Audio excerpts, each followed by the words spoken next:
Ինչ է ձեր կարոտի անունը։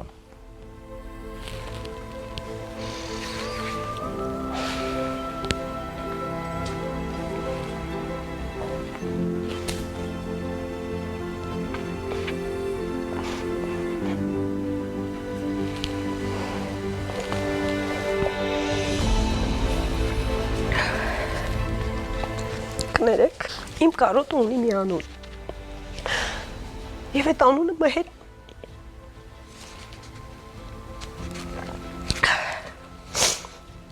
Ով իմ ուժն ու թուլությունն է։ Ինքը իմ հավերժ կարոտն է։ Քանի դեռ ապրում ենք, կարոտները միշտ մեզ հետ են։ Ռուզան, մեր կամքից անկախ կարոտն այնպես է գալիս մտնում մեր կյանք ու մեր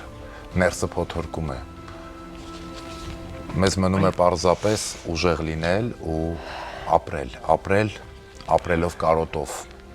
ու հիշելով այն ամենը, ինչը որ թանկ ու կարևոր է, Այո։ որտեղից էլ գալիս է մեր կարոտը։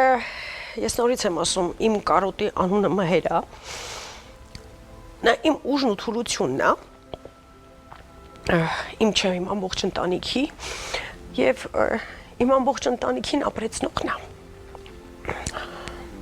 Ինքը իմն է, ինքը մերն է, ու ինքը հիմա մեր հետ է։